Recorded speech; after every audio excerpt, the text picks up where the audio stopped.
How's it going, YouTube? Coming to you today with another video. And today, guys, what to bring to you is a brand new meta tier list. And today, I'm actually joined by Koty Angeloff as my new feature guest. Introduce yourself. Hey guys, I'm Koty Angeloff. I am the current reigning North American champion. I have 20 tops, and half of them are top four or better, or top eight or better, or something like that.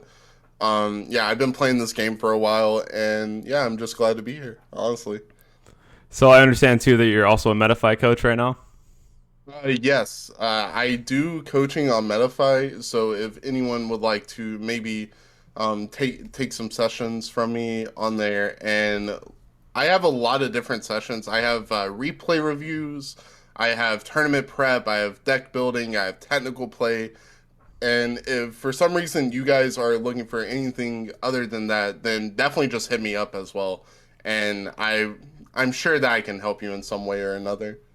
Yeah, coaching's always fun because everyone's always looking to get better, and it's always nice to at least have people to go to for those types of things. Exactly. Like the resources that the newer players have, like right now, as opposed to like the older players, like it's actually like so good for them. Like they can just learn so fast, so like easily as well now. I feel like a lot of us, when we were getting better, like we all had, like, remember back when we had to figure out if it even was a cost, like the cards weren't that clear. It was a good time. Exactly. Like PSCT was not a thing back in the day at all. You literally had to like just guess. Yeah, you're like, I think it's a cost. It was a really good time.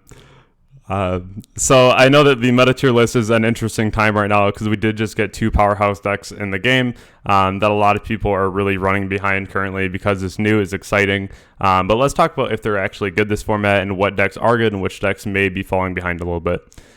Just kind of starting things off though with the ABC. I don't know if you saw a little recently. I think it was the Extravaganza in Australia. The ABC actually won. What do you think about that? I actually didn't see that they had won. I do know that Austin DB Grinder, he posted a match with that ABC deck lately. I don't know. I don't think that like any of the new cards really like gave it that much of a boost. So if I had to guess, it's probably around the same power level that it was before the spam list and with all the new cards that have came out. So seeing this actually being able to do like a little bit more right now, but still not really falling under any categories that I would put through like tier 1 to 2.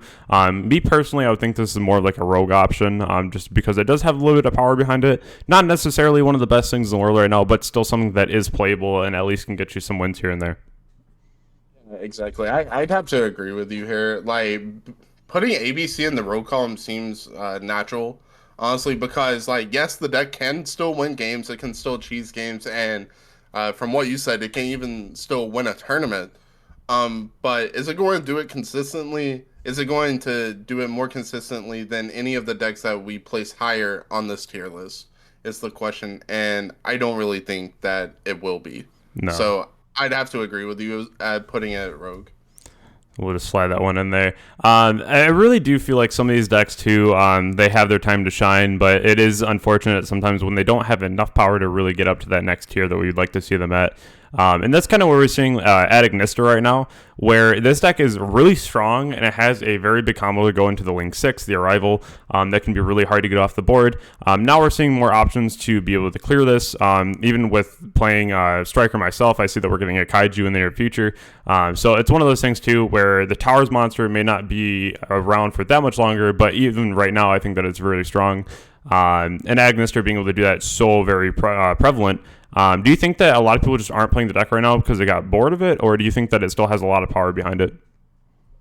So this deck was really popular about two formats ago. Whenever I believe that the Link One came out, and that's when people started playing the deck a lot more to be able to search Island from their deck, and then oh, there's so many of these like one card combos that end you on like a 4 to 6,000 arrival. So the differences between then and now, I think that a lot more people have actually started to put in more board breaking cards, which actually helps at Ignister because back then they would lose to like 1 to 2 hand traps pretty easily.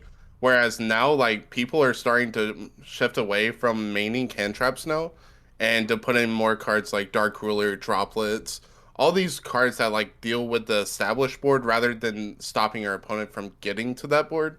So I actually think that Ignister is in a good spot right now, but I don't think that it's in a better spot than it was before. The deck still has everything that it did before though. Like all these one card combos are still a thing. They didn't get any new support though, unless I'm missing something. No, they didn't. Yeah, I didn't think that they got any new support, so it's still like the same deck, and I do think that it's still a very consistent deck, but I don't think that it's like I don't think it's a top contender to where it should be at like tier 1 or tier 0. So I think that Adamancipator would be a good tier 2 deck, personally. I would say the same. I think that Ignister has a lot of potential, though. As you were saying, too, right now with the fact that a lot of people are straying away from hand traps, which is very true. They want to play a lot more board-breaking cards. And the ability to consistently put up that arrival, but not only is it the arrival, usually it's the Cyber's Quantum, and they also have the Danmari engraved to have the negation on board. So a lot of times that's a lot to play through, and then trying to get over the towers can be very hard to do. Not to mention their follow-up plays to be able to go into an access code really simply and just be able to try to OTK that way. So for me, I would say tier 2 sounds fine, but I think that it does have room to be in like tier 1.5, especially with the way the format's going. Yeah, I agree. Also, I think another big thing that's holding this deck back from being like tier 1 as well is that it doesn't have the ability to play Phoenix Enforcer, which is a big thing in my eyes at least. Yeah, Phoenix Enforcer being like easily one of the best things we've seen in a very long time. If the deck can't play it, it definitely seems a little lackluster there because the draw 2, the ability to, even in Striker, right? Like, if you ever see that right off the top and using that dasher effect to like summon it from your hand really isn't bad ever. And then also just having the ability to recur the DP every turn. So maybe we'll see more integration with that in the future. But right now, would you probably market the tier 1.5 or in that tier 2 range? They probably mark it closer to the tier 2 range, honestly. Tier 2. I can agree with that for now, just because I feel like there are still better decks right now. I think that with a little bit more playing and a little bit more integration in the deck, I could see it moving up to that tier 1.5, no problem. Exactly, I agree with that. I think that the next deck, we would probably have more of an argument for like a 1.5 type deck. And to me, that's Rocks.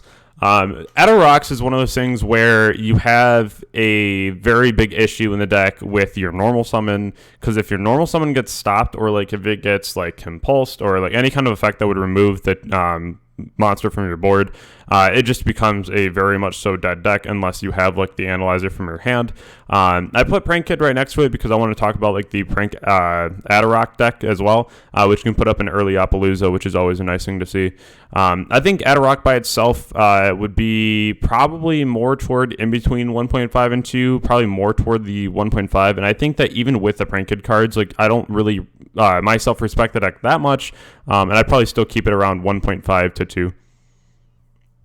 Yeah, I think the deck still has a lot of explosive plays now, especially like with, like we said before, people going more towards Dark Ruler and Droplets and stuff, and actually letting Adamancipator like set up their board properly, because like Adamancipator can still, funny enough, put up the Buster Lock as well, which is very interesting. So there's a lot of like innovation that you can do with Adamancipator as well. So I think in the right hands, like this deck could be tier 1.5 for sure. That's definitely where I would like to put it here, because like it's a very good deck and it can do a lot of what it wants to, even with the Prank Kids cards. But I just feel like this is another one that like it feels like it's being held back a little bit and needs like a little bit more push. I know that the deck never really got to be explosive because their Block Dragon got banned before we really could play again, which is always unfortunate. You don't like to see that happen. But we might be seeing more future support, hopefully, and that can move even further up. But 1.5 seems fair to me. Yeah, I agree with that 100%. So we're kind of in an awkward place with Prank Kids right now. Let's talk about that. Yeah, so Prank Kids right now with 1 Meow, it makes it so you can't play as explosive as you used to be able to. because now you actually have to value putting the Meow back with pranks. And if you don't, then well, if you do, then you won't have the extra effects of all your prank monsters like Weather Washer, Battle Butler, and all of that. So like I think like with Meow going 2-1, it hurt the deck like a lot. That's also why we haven't been seeing it like played as much anymore. Because of that like detrimental hit.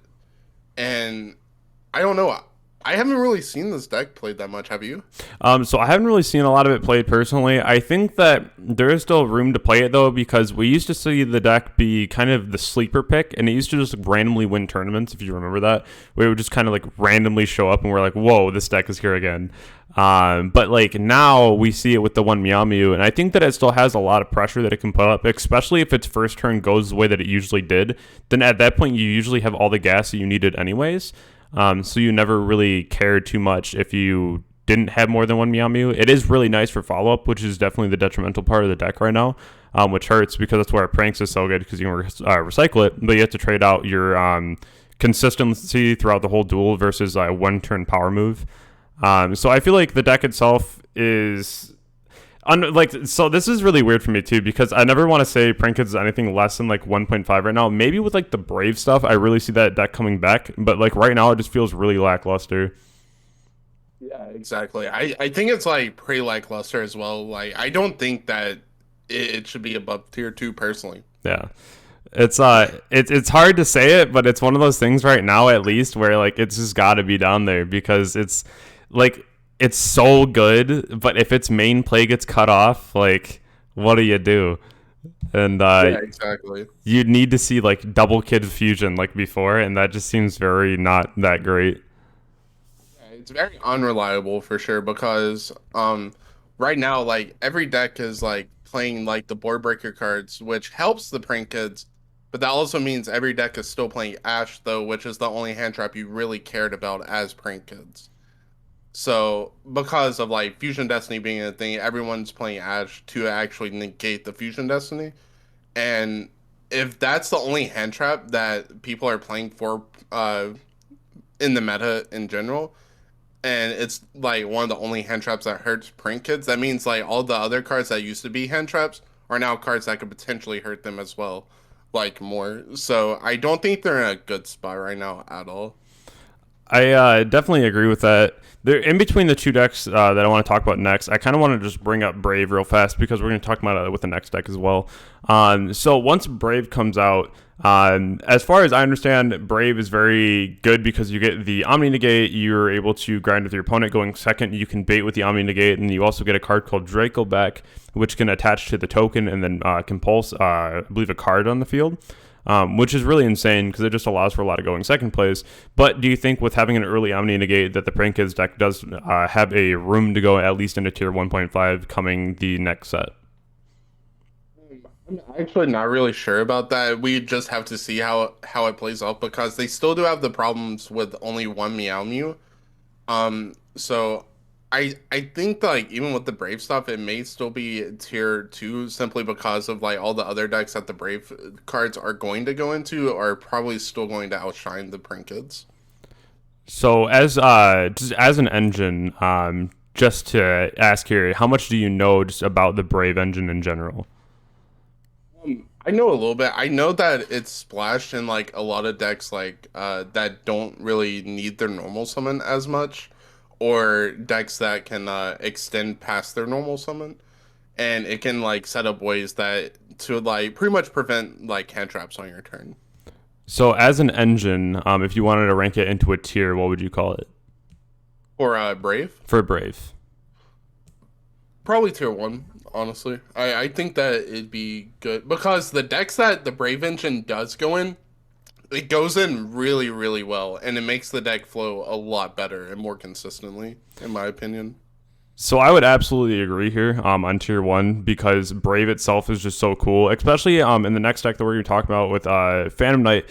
Even if you're not using the Brave monster as a Omni Negate, You get the token, which you can turn into a link spider, which can be later turned into like an anaconda. You have the 3 that you can search out, which you can special summon the 3 from your hand and make a easy Cherubini as well. And then you can banish that 3 from the graveyard and search another Rites of Amnesia for the follow-up.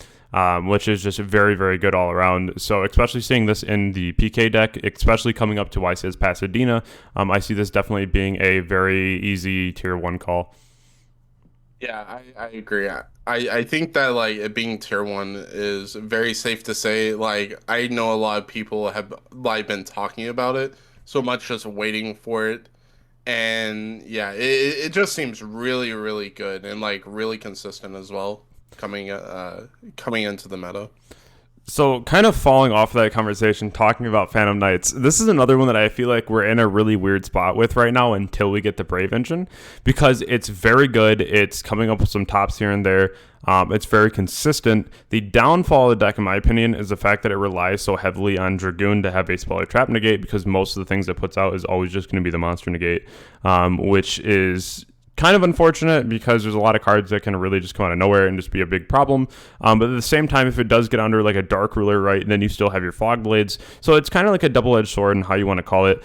A lot of people would probably put this in tier 1.5, and I wouldn't be opposed to doing that as well. But with the amount of traction the deck's getting right now, seeing that we have a better target than Dragoon as well, going into like the DPE to be able to grind with your opponent even further and getting free draws, I do see PK moving into the tier 1 spot.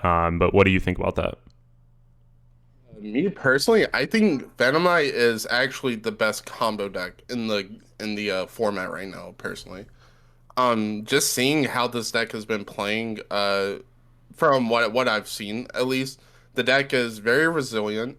For the most part, it ends like on its end boards very, very consistently, and I think it has the best end boards of like any other deck right now. Especially since you have the ability to play Scythe in the deck now with DPE, going for like a Dagda line of play. And I think that this deck is 100% like the best combo deck in the format. So for me, I would put it at tier 1 almost immediately. That's exactly where we're going with this too. And I completely agree with you.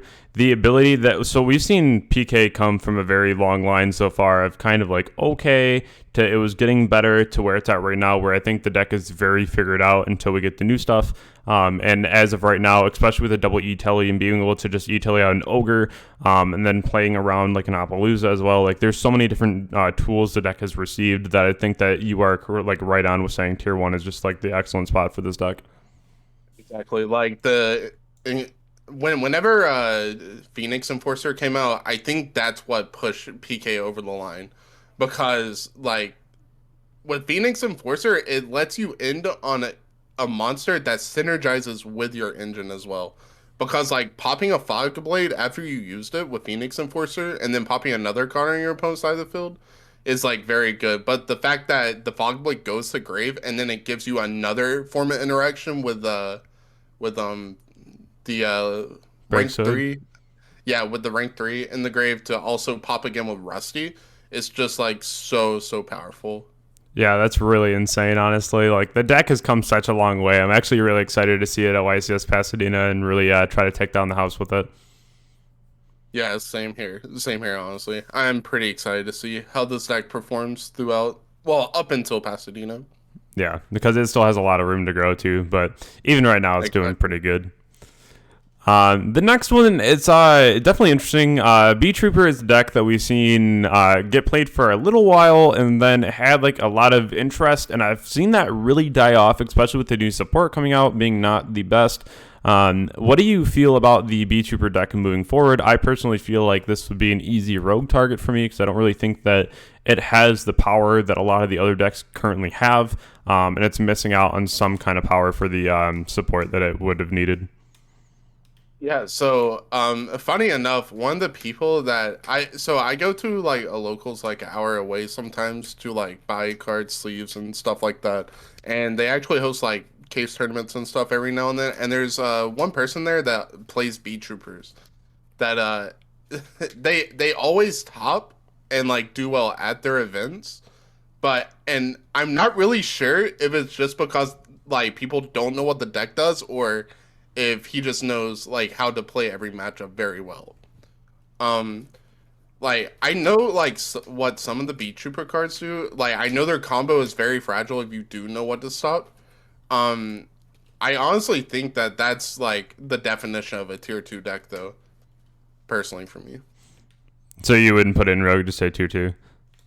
Yeah, I personally don't think that it is Rogue.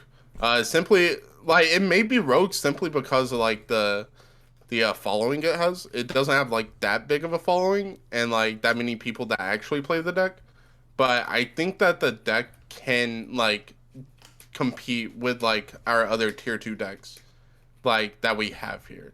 You know, like with Prank Kids, Ignisters. If you put it like if you actually take the time to learn like all the combos, and then the biggest thing that this deck has going for it is like not a lot of people know what to like stop as well. That's true. I know Pika Felina is just like such a good hit for that. If you have like Imperm as well. But that does say a lot right there with a couple other decks that we're actually going to be talking about today. One in particular that I'll mention when we get to it. But just having the knowledge on those types of decks, like we're both a fan of Striker here. We both know how the deck works very well. That's another thing where when you play against a lot of people who like don't know what your cards do exactly, I feel like you just get so far ahead just because you can just do certain plays and bait out like the regular negates that you're aware of, and then you can just like do your full combo and your opponent has no idea what you're doing. So that is definitely a plus side for this deck, as it is very unexplored. So I could see where you'd put it into like tier 2 as far as like competition goes right now. I wouldn't be opposed to putting it into Rogue either. Like either one of these like spots, I think like the Beetrooper deck could go though. Yeah, I think this one definitely is like a flex between the two. In my personal list, I would probably put it in Rogue. So we can kind of have that one as a bit of a flip-flop between the two, just because I feel like Beetrooper, it has room to grow, and there's definitely going to be more support down the line. But for right now, I just haven't really seen it enough myself. That doesn't mean that it can't do more down the line. Exactly. Yeah, and that's for anyone like watching this as well. It's like if you want to learn the Beetrooper deck as well, like you could probably like do pretty well at some events until like people start actually reading what the cards do and like picking up like when to stop the combo and stuff. Yeah, and that's the same thing with like any of these decks too. Like things are subject to change. So if you ever like want to test out a deck, it doesn't mean that you shouldn't test it. Just like currently in the meta, this is where we feel the power is at with the decks amongst the new ones and amongst what we already have. Right. The next one, so I'm going to put this one right next to it because I kind of want to talk about these two separately also together. So we have the pure Lyrilisk. I haven't really seen much of the pure Lyrilisk deck. I just know that it's like an OTK type deal through I think it's the Assembled Starling, like the green one that you can like overlay a bunch under. But like the pure definitely has gotten a lot of support with Bird Call, which that card's insane. And then a lot of the plays that it's allowed to do. But what's your opinion on just like for this one, just pure Lyrilisk? Lyrilisk, I don't think it's that bad at all. Like obviously I think like whenever you add a little bit like a couple of the tri monsters, like you add like 3 Fractal, like a Karis, Nerval synergizes because it's a level 1 really well, and then like add like one or no kit to it. I think the deck becomes a lot better. By itself, it still has a lot of like combo potential though, for sure. By itself, I think it would be like a tier 1.5 though, simply because of like how explosive and consistent the deck can be. But whenever you add the tri monsters, the deck becomes so much better in my opinion. Oh, absolutely. So the only reason why I think that we'll see a lot heavier on the bird upside and then it'll go back down to like pure tribe is kind of what's always happened is like in that deck you trade a lot of power for consistency, whereas in the pure tribe deck you can play a lot more hand traps, you can play your crossouts, and you have a lot more room for utility like droplet. Whereas with the bird up variant you have to play things like the bird card, the bird call, the Warbler, the swallow. Like you have to play so much just to mesh the two engines together, so you lose out on a lot of that utility.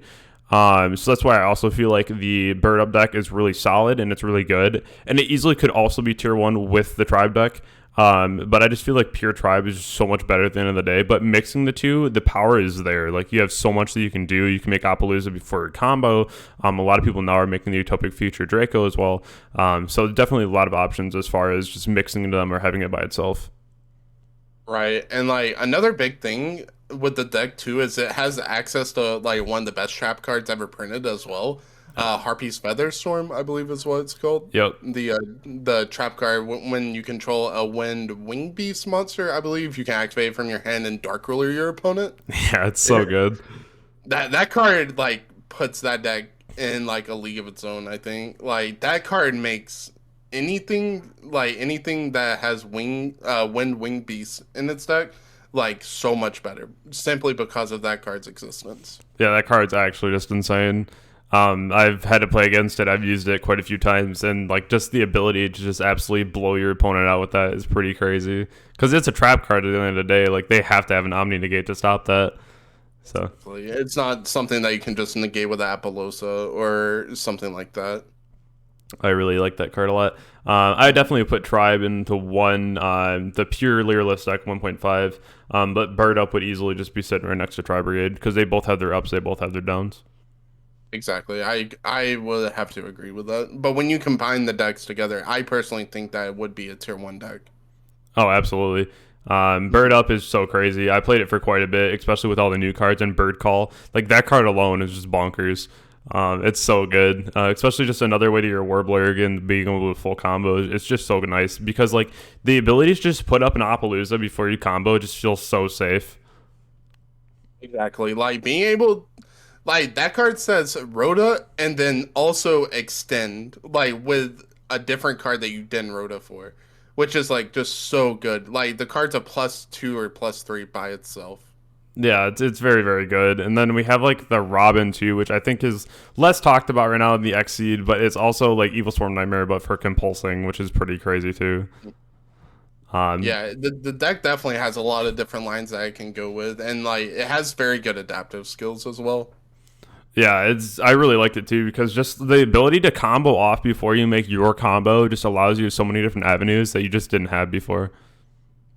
Yeah, exactly. Like I think the deck is very, very strong, and you should definitely learn at least how to play against the deck if you don't plan on playing it. I agree. We see a lot of decks get new support, like the Bird Up deck got a lot of support, but then we also see like Cyber got some support. And as we know, Cyber is one of those decks that you have to respect at an event. Like if you start seeing Cyber monsters hit the board, it's something where you're like, wow, I could really lose this game in one turn. Like I got to make sure this doesn't happen. So we saw all the new Cyberdarks come out, and I remember Cyberdarks not being the best archetype prior to, but a lot of people are swearing by the new towers that we have. Me personally, I feel like just the Cyber deck alone does enough without the Cyberdarks, just trying to like OTK your opponent. But with the new Cyberdarks, how do you feel about the deck? So recently, I think Pack started a Balling on a Budget series, like his second one, and he started playing the Cyberdark deck, playing it at locals. Just from watching the what he's posted so far, I think the deck has potential for sure. I don't think like that it'll be able to compete with like something like a Phantom Knight deck or Sword Soul or anything like that. But I definitely think that you can get some wins, for sure. It's another thing like with the Beetrooper deck, right? A lot of people don't even know what the cards do, right now. But Cyberdark has a lot of like consistency cards in its deck now, which makes it so they're able to do the same thing pretty consistently turn one, which is very, very scary, I think. They can also search Levy, which is pretty Yeah, nice. exactly. I read that card the first time. I was like, "You can search what?" And like, okay, like that was super cool. That was like the first thing my head went to because we were testing it out in stream, and I was like, "Man, the second you said you can search Levy, I was sold." So with Cyber alone, me personally, I would put it in tier 2 just because again, I just have respect for the deck. Like if I start playing against it, I'm like, well, I could probably lose this turn. I got to make sure I don't do that. But what about yourself? Personally, I think it is in the rogue tier right now. The only reason is because once again, it doesn't have a lot of traction behind it right now, but it can definitely like still like win games for sure. Like once again, the not like my opponent not knowing what my cards can do factor. That's a very important thing that a lot of people underestimate as well. So I'm down to put it in rogue or tier 2, whichever one, because of how like explosive the deck can be as well. So I would agree with throwing that in Rogue here. So the way that I kind of look at this too is like tier 1 would be like my top 5 meta decks. Tier 1.5 would be like my top 5 outside of meta decks, and then like the tier 2 would pretty much just be like my 5 irrelevant Rogue decks, and then the rest of Rogue would just kind of be like the other decks. Right. So I would say that this is looking pretty accurate so far, and putting Cyber in here really wouldn't hurt anything. Yeah, I'd have to agree with that for sure. So the next deck here is definitely something that matches up with that too. That would be Dinosaur. So Dino's definitely got a huge hit with miscellaneous to 1. That has been such a consistency thing for them now, and really having to go up with that issue. But do you really feel like Dino still has a chance at least to compete in the meta, even with the 1 miscellaneous source? Because again, once you hit the 1 misc and you're going second, like it's pretty much the same combo. But what do you think about that? So Dinos, none of the combos really change. It's like the same thing that happened with the prank kids, with Meow going to 1, Miss went to 1. So now like your turn one is a lot more important than when it was when Miss was at 3. Simply because like you can't search for another Miss and go into another OV and try to play through a lot more stuff now. It's like with Dinosaur, you search your Miss turn 1 and like you do everything, and if your opponent breaks your board, then you're kind of just screwed. Yeah, Not gonna lie. that's true. That is true. But like, what about going second though? Like, how do you feel about it? Because I feel like once you have the misc, if you're going second, like, it has such good potential, just to, like outright kill your opponent. But like you said, with the grind game, it's really tough. So like, Dino's also just in a really compromising position right now. The deck also never played Prosperity, and I feel like Prosperity actually would help that a lot. Yeah, being able to dig for a lot of your key cards like OV Raptor, your one of Miss, your Fossil Digs. For instance, if you already have Animadorn in hand and you're looking for a baby to maybe extend, then that would be really good. I think that the deck is good though. I do think the deck is still very good, and it has a lot of kill pressure, like you said, going second. Simply because like miscellaneous source, like it's not banned. It's still at 1, so you Yeah. can still definitely get to it. And like if you are able to get to it, like you can still kill your opponent just as easily as you could with 3 misc. Right, because like even if you have like normal summon OV for it, right, which isn't obviously the most optimal way to do it, but it also just seems incorrect impriming like an OV that's trying to search, because then if they drop the miscellaneous, then you just kind of lose that imprim out. But it's still like a nice trade. But there too, you have the triple fossil dig, triple prosperity. You'd have triple OV. Like there's still ways to dig to it, so like it would still be good. Just the way I break this down though, being like 5/5 and like top 5 like high rogue and then low rogue. I still probably would put it into like low rogue. I think that there's an argument to put it in tier 2, but I still think that it would be like lower rogue right now. Just better decks. Yeah, with Miss like it being like a turn 1 and done type of deck, I definitely could see it going into Rogue though. It's a sad day when the Nibiru strikes the deck again, you know. Yeah, exactly, exactly. So meteors came down on the dinos, but maybe we'll get reborn again soon. But I really like that deck a lot, but you know, it just needs a little bit something else. Yeah, it needs something off the list, or like it needs like 2 misc at least or something like that for it to be as much of a powerhouse as it was before. So I'm going to throw this one exclusively to you for a little bit. Next one we're talking about is the dragon deck. You seem to have a little bit of familiarity with this one. Let's hear it. I've played Dragon ever since like the initial like birth of it, like when it was still like just rockets and not even Dragon Link.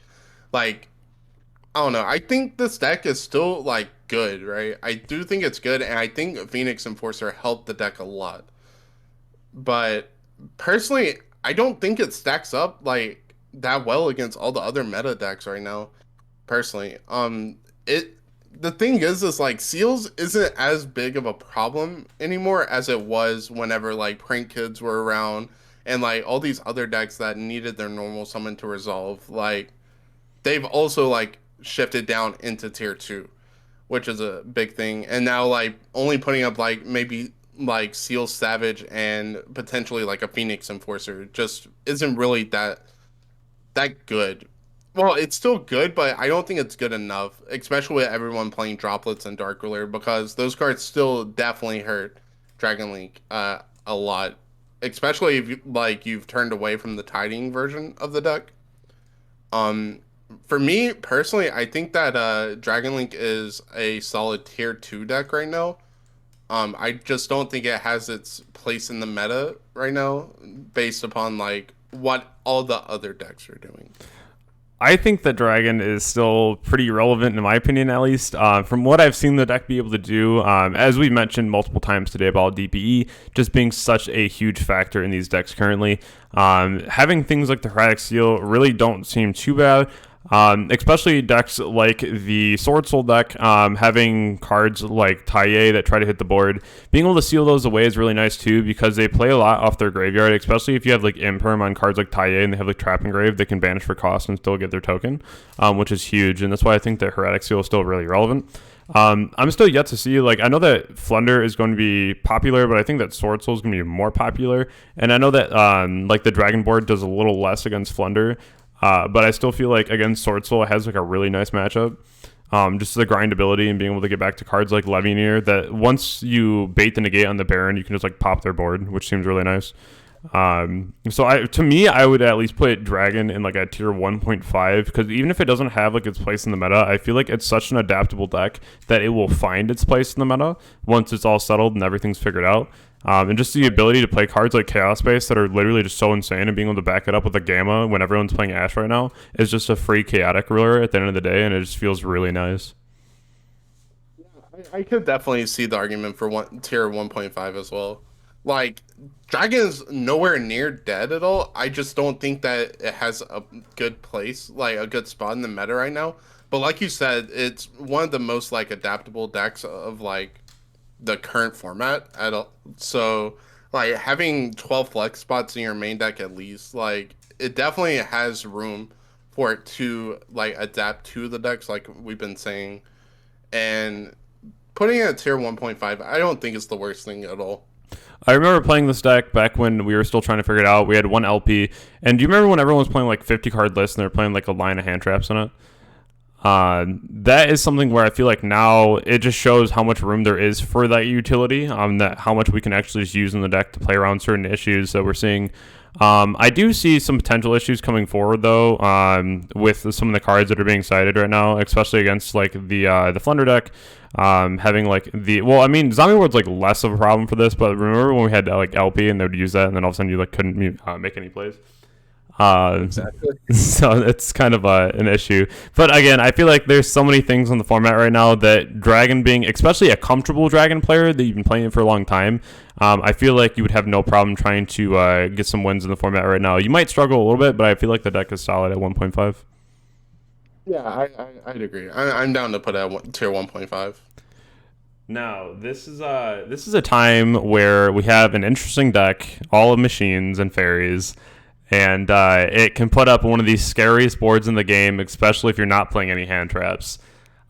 So if we really do see the format right now where people are going to be on less hand traps and more board breaks, it really depends on which way the pendulum goes for you. If you don't see a hand trap and you don't see a board break, then it's almost instantly game when you're playing against Drytron.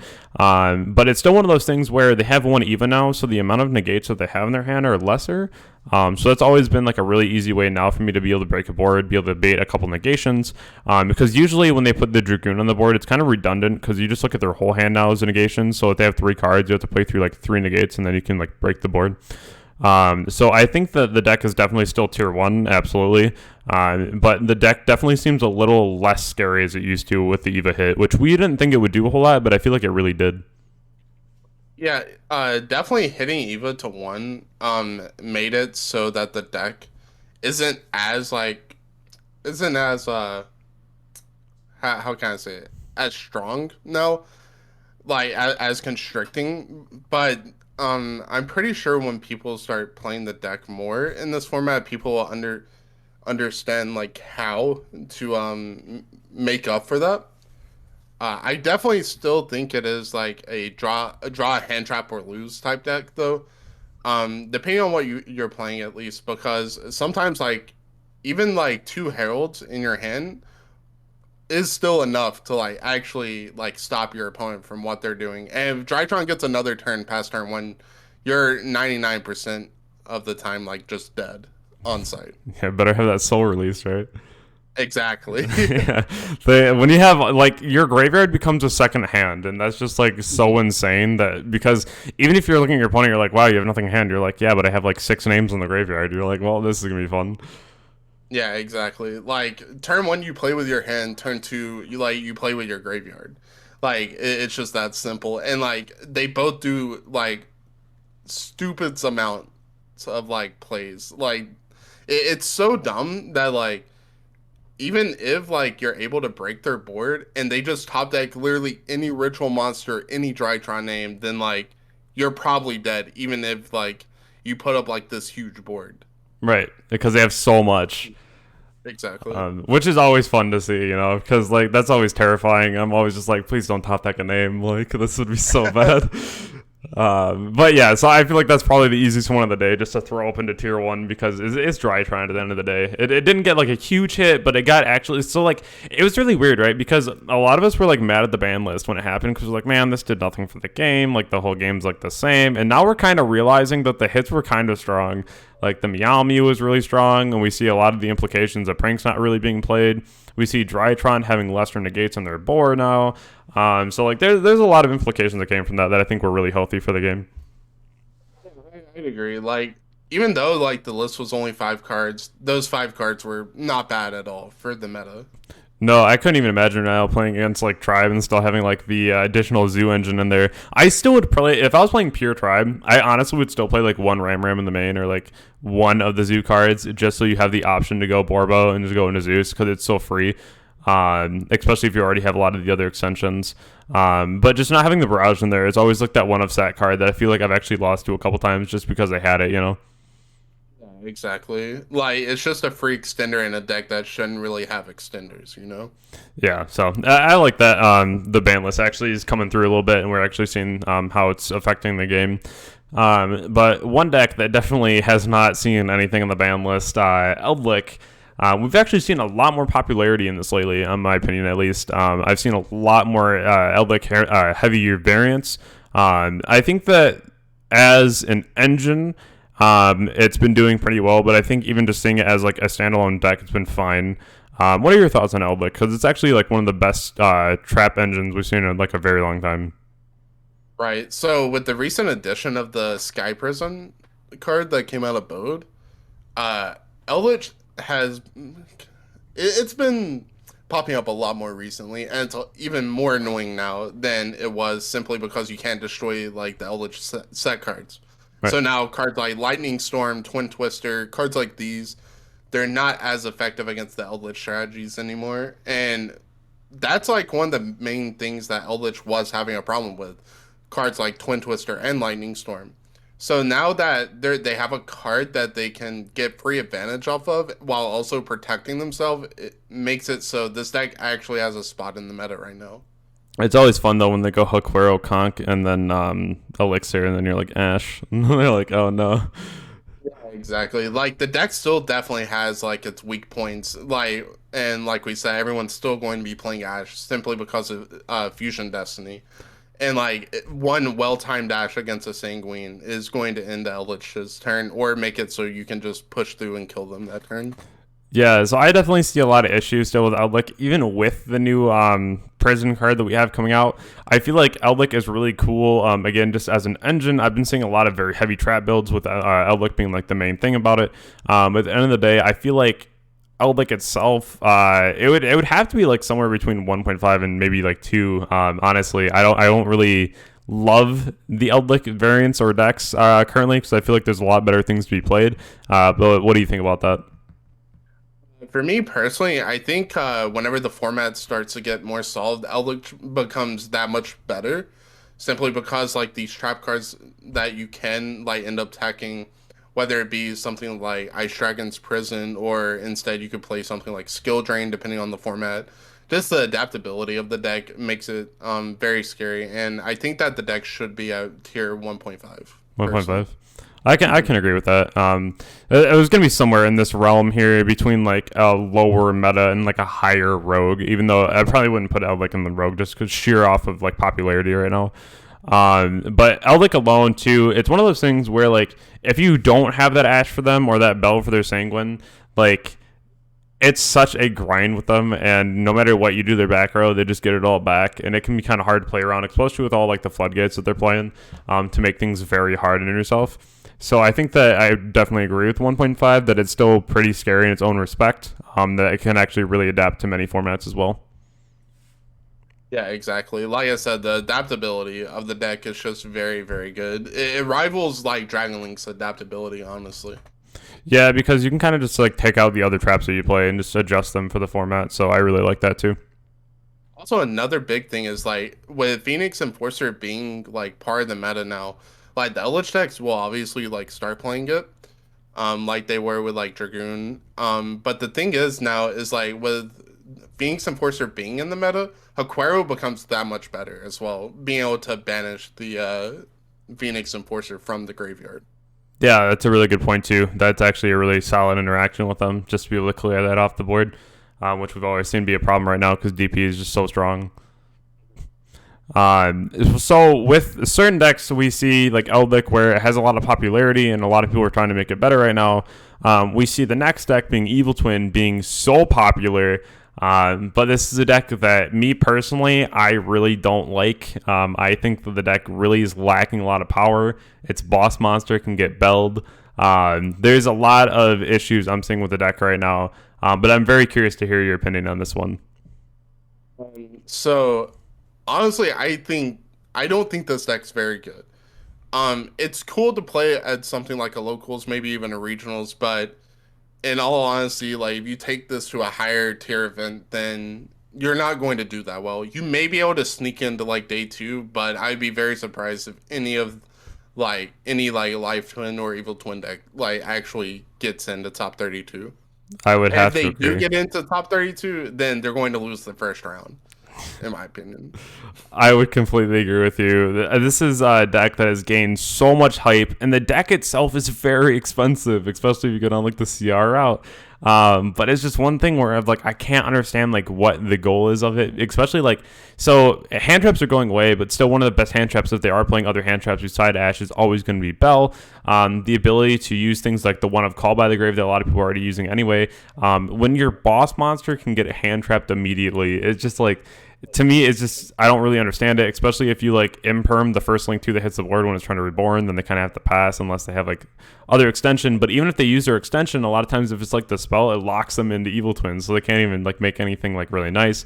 So for me, I feel like the deck just really is lacking a lot of power right now. I would just imagine we're just going to be putting this in a rogue. I'm totally fine with putting this into Rogue. Like the deck's cool and it has a good following, but like I said, I don't see it doing like that great at an event. I would agree. It's unfortunate too because it has a lot of like cool cards that it has as to its utility, but at the end of the day, like no matter how many utility spots you have, if your deck just doesn't put up the power or like the negation that we like to see in most decks, then it just doesn't have the level to compete on. Especially like if you're playing like Bird Up against Evil Twin, I would take Bird Up any day. So that's just my problem with it. For sure. So the next deck, I'm actually going to put these together. So I'm going to slide up Swordsoul, the number 2 slot right now. So let's talk about Floowandereeze. So we were having a little bit of banter before we started about Flow, and I feel like the deck itself just is lacking a lot of power. So my problem with Flow currently, even though I've had like a lot of testing with the deck ever since it came out, I've been trying to figure out the best way to play it. The only thing that I'm seeing coming up that's being the biggest issue right now is if you don't open Bird in a field spell, you can be at a very hard position in your match, and it might just be detrimental enough for you not to be able to come back, especially if your opponent has a lot of interruption for you. Not having the field spell with the Bird is just very, very hard to play. Yeah, exactly. Like, man, this deck had a lot of hype behind it before it like got released, and now like people are actually starting to realize this is just another one of those normal summon decks that if you stop the normal summon, then they pass their turn. Whenever they get their new card though, the new Floowandereeze card, I forgot exactly what it's called, but it's like Swallow's Nest, kind of, Yeah, I where consider it you're like able. the Sky Bridge. Yeah. Yeah, when it lets you dodge like imperms and Bailers and stuff, because like right now people are playing like Book of Moons and stuff to actually just dodge those cards. Whenever that card comes out, the deck may be better, but right now I don't see this deck doing well at all. It's going to cheese a couple games because of Barrier Statue, because that card's just like OP. But besides that, I don't see this deck like doing that well, like ever. Yeah, it definitely has issues. The Skybridge card is really cool just because you can always go ahead and get to your cards that you need. Where even the solutions for the problems right now being Book of Moon. So once the monster is Book of Mooned and then it goes to the grave, it has to be face up to get banished so you can keep recycling it. And at that point, you need a search to get it back. So if they try to imperm like a Robina and you don't have a search around, then all of a sudden that Robina is going to be gone and you won't be able to get that back. Which is automatically a big issue, and your solution now becomes a problem because then your Robina can't search the Eaglin that's trying to get you to your tribute summon. It would have to get to you to like your search if you already have the tribute in your hand to be able to get back to Robina. It just falls into a very bad cycle of being able to not get your resources back. Yeah, it just I feel like this deck will get overpowered very easily. But like I said before, it will still games, but it won't do well overall. So I would put this in tier 2, I would say like a higher rogue currently.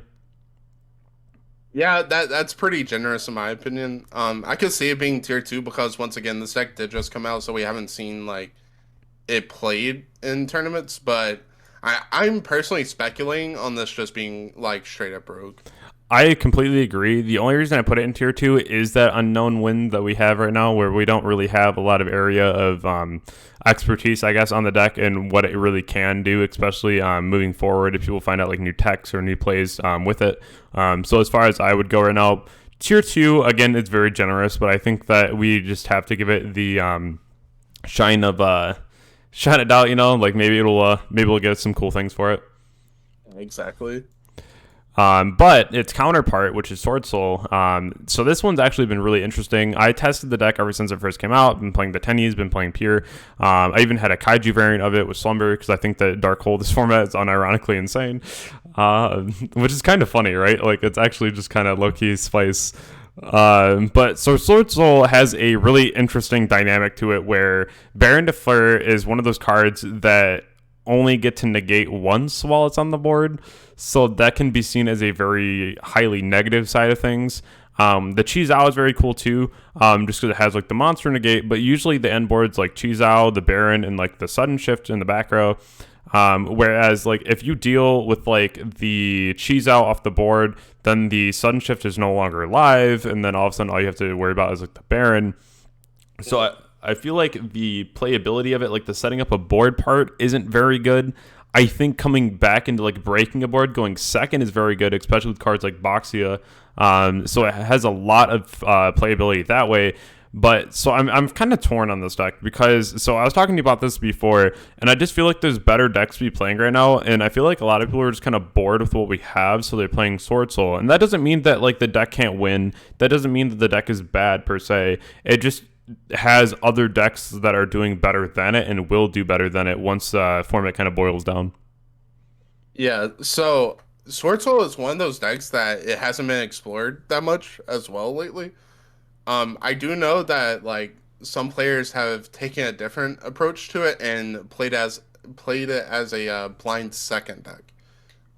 Which is interesting because of the Tenny cards and being able to just break boards with cards like Baxia, like you said earlier, and then playing like Lightning Storms, Evenly's, Droplets Ruler, all these types of cards. I think this deck, it's hard to say because like I think this is one of the worst meta decks that we've seen recently, but I don't think the deck is that bad though. I completely agree. That's like my headspace right now is it's like the other decks just seem so much better. And like if you own Swordsoul and PK, why are you not just playing PK at that point? But like same thing with Tribe. Like if you had Tribe and you had Sword, like you wouldn't be playing Sword. You'd be playing Tribe or Bird Up. And that's my like another argument with me like versus Dragon. I'm like, man, if I own Dragon instead, I'd probably be playing Dragon. But like the deck, again, it's not bad. It's just the other meta decks are just better. And that doesn't mean that like after the new format as well, like the new ban list that we'll see in January doesn't fix that issue, or we don't find new builds. Like I love the 10E build of it. I think it's very strong. Being able to have Vishuda, which is arguably one of the best things like in the whole deck. Just being able to bounce a card's crazy. You know, I love that. But it's still one of those things where it has like a weird like power issue right now. I do enjoy the builds that are playing like the instant fusions and all the extenders just to get their play off. And like the fact that if you send Sudden Shift to the graveyard and tie banishes for cost, so like you can play around Imperm that way is really nice too.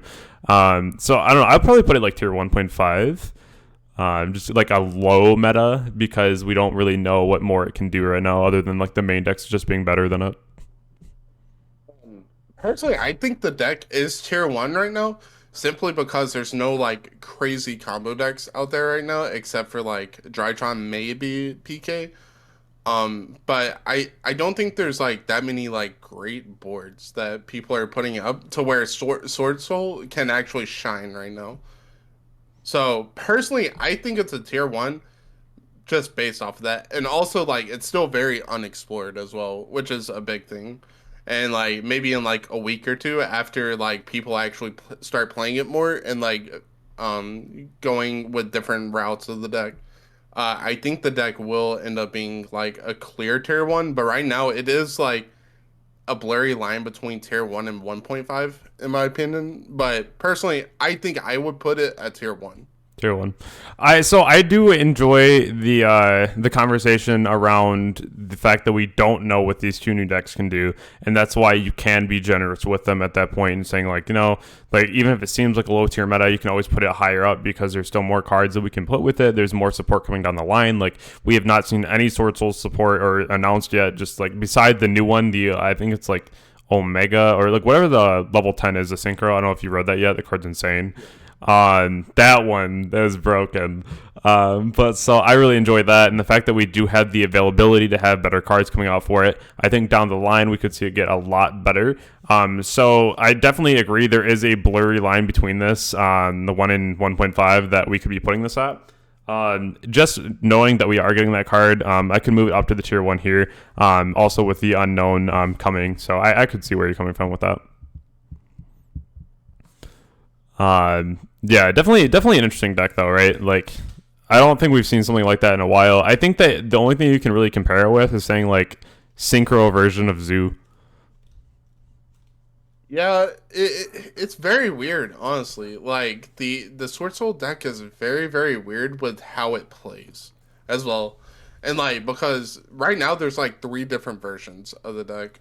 Since like there's the go second, like the blind second version. There's the standard go first version with like the 10 U's. There's a pure version, and then there's also a Phoenix Enforcer version as well. Yeah, I just feel like if you can play DP, you should be playing DP. I agree. I think that's probably the best card released in like the last 2 years. Just the fact that it recurs is just nuts itself. Like it's so good. Exactly, and like the materials that you play with DP as well is like just so good. It's pot of greed. Yeah, absolutely. We know all about pot of greed with Engage, right? Exactly. It's very, very good.